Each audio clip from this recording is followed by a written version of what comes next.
नमस्कार, बहुत बहुत स्वागत और अभिनंदन आप सभी का द डिबेट में। मैं ब्रजेश मिश्रा हूं।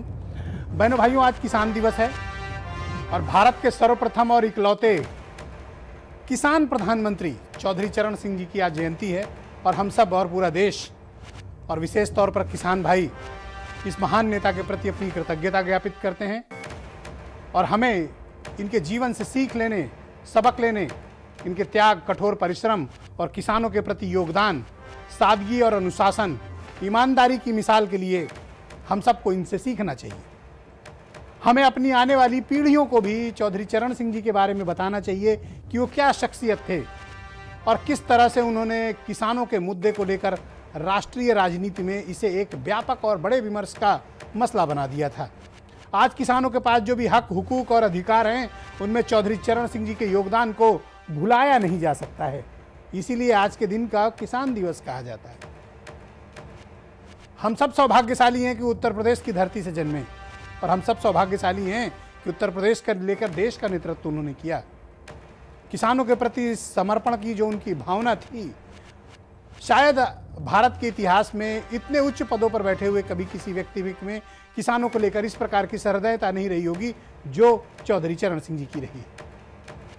उनकी जयंती पर मैं उनको प्रणाम करता हूं, नमन करता हूं और ईश्वर से प्रार्थना करता हूं कि उनकी दी हुई सीख से देश आगे बढ़े। भाइयों बहनों, करीब 1 महीना हो रहा है हमारे किसान भाई दिल्ली, हरियाणा, पंजाब, उत्तर प्रदेश और थोड़े बहुत जो लोग मध्य प्रदेश से किसान भाई आए हैं, ये बॉर्डर पर जमे हुए हैं। कई अन्य प्रांतों से भी आए हुए हैं। तकरीबन 1 महीने का वक्त होता जा रहा है। इस गतिरोध का ना तो समाप्ति हो रही है और ना इसका कोई समाधान निकल रहा है। ना तो ये किसी प्रकार का संयोग है, ना किसी प्रकार का प्रयोग है। दरअसल हमारे किसान भाई बेहद नाराज हैं और सरकार के खेती से जुड़े तीनों कानूनों को वो मानने के लिए तैयार नहीं है। वो चाहते हैं कि इन तीनों कानून को सरकार खत्म करके एमएसपी का एक नया कानून लाके गारंटीड करे। भारत सरकार कहती है कि कृषि के क्षेत्र में आधुनिकीकरण, निजी निवेश और कृषि की व्यवस्था को आगे बढ़ाने के लिए एक क्रांतिकारी कानून लेकर आई। लेकिन इस क्रांतिकारी कानून को हमारे किसान भाई मानने को तैयार नहीं है।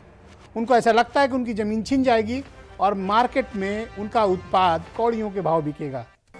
जैसे इस बार धान की हालत उत्तर प्रदेश के भीतर हुई। 1886 रुपए की एमएसपी पर उत्तर प्रदेश में 700, 800, 900, 1000 रुपए की कीमत पे धान बेचने को हमारे किसान भाई मजबूर हुए। तो वाद और संवाद के बीच पिछले 10 दिनों से ये सारे गतिरोध लगातार और मजबूत होते जा रहे हैं। किसानों के जत्थे लगातार दिल्ली की तरफ कूच कर रहे हैं। पश्चिम उत्तर प्रदेश में 8 जिलों की पुलिस केवल यही काम कर रही है कि वो ट्रैफिक रोककर किसान ढूंढ रही है, ट्रैक्टर ढूंढ रही है, ट्रॉली ढूंढ रही है कि कौन है जो दिल्ली की तरफ बढ़ रहे हैं और उन्हें कैसे रोका जाए।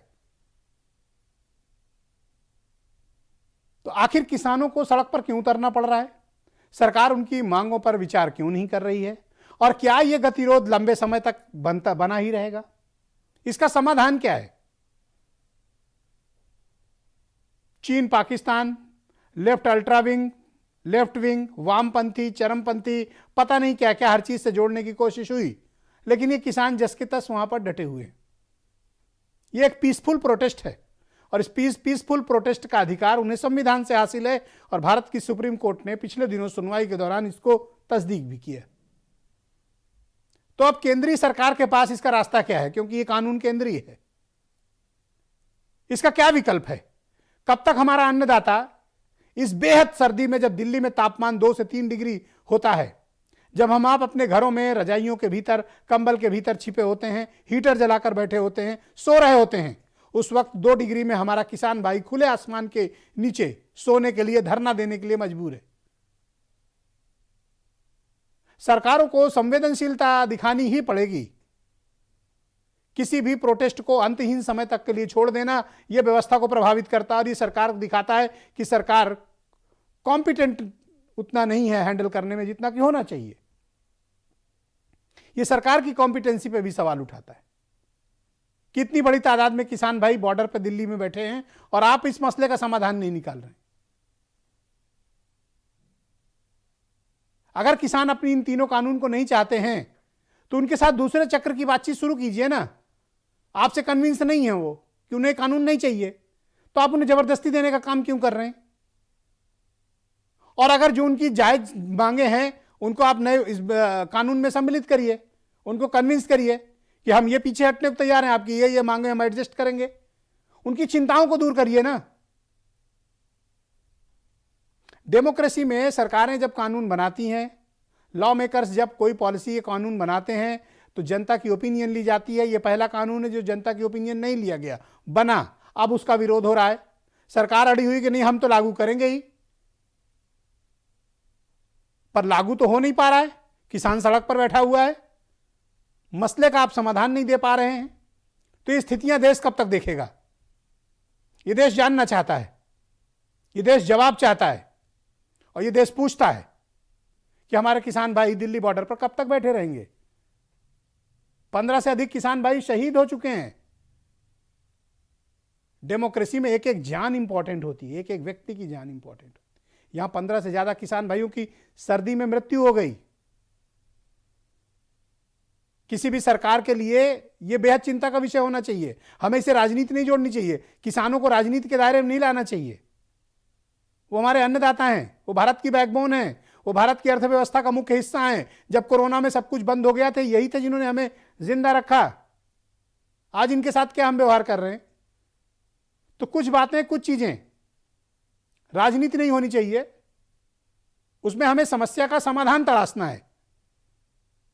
अगर ये कानून इतनी बड़ी तादाद में किसानों को मंजूर नहीं है, सरकारों ने विचार करना ही चाहिए इस पे, और क्या रास्ता हो सकता है।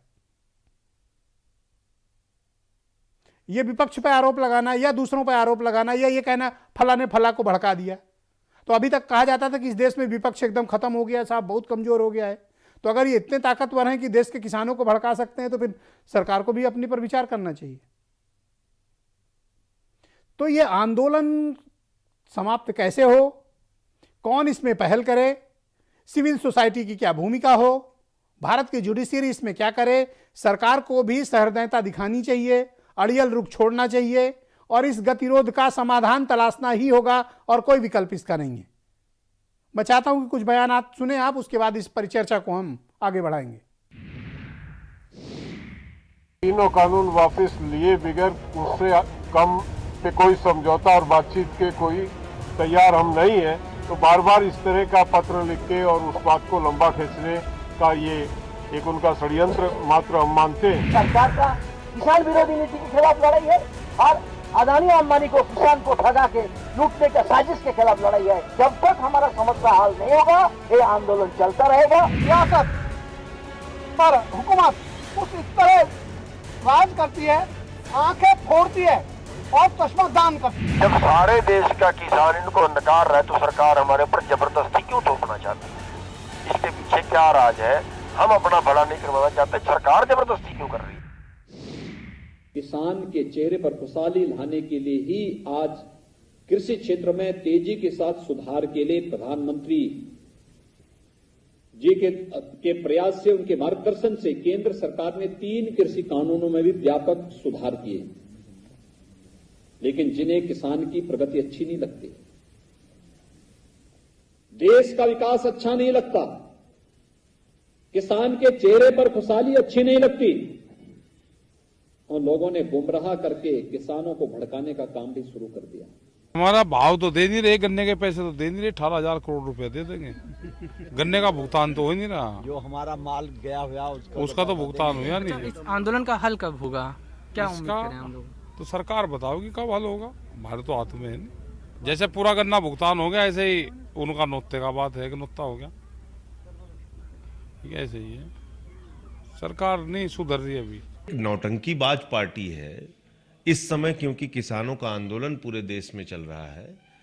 वो ये संदेश देना चाहते हैं कि किसानों के सबसे बड़े हितैषी नेता चौधरी चरण सिंह जी के सबसे बड़े अनुयायी अगर कोई हैं तो मोदी जी हैं, भाजपा वाले हैं। इन नौटंकियों से काम नहीं चलेगा। आपने 3 काला कानून ऐसा पास किया है इस देश के अंदर किसानों के खिलाफ, जो किसानों के डेथ वारंट पे साइन करने का काम मोदी जी ने किया। हाँ, आके कोई कानून व्यवस्था बिगड़ेगी या कोई किसान भड़केगा यहाँ आके तो किसान अपने आप शांत होता है, उसे अपने इतिहास, अपनी ताकत का एहसास होता है। हम यहाँ लड़ने तो नहीं आ रहे हैं, ना ही आपको राजनीतिक आयोजन है। असल में किसान के पाले में तो हमेशा ही गेंद रही है इस देश की। ये लोग मैच फिक्स कर रहे हैं।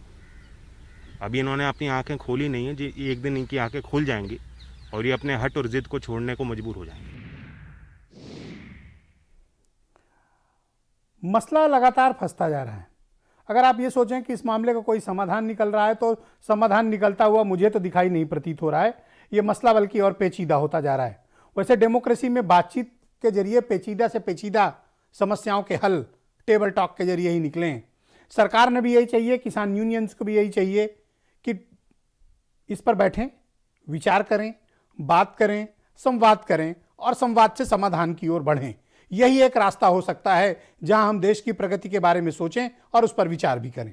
मेरे साथ आज के इस कार्यक्रम में राकेश टिकैत हैं, भारतीय किसान यूनियन के नेशनल स्पोक्स पर्सन हैं।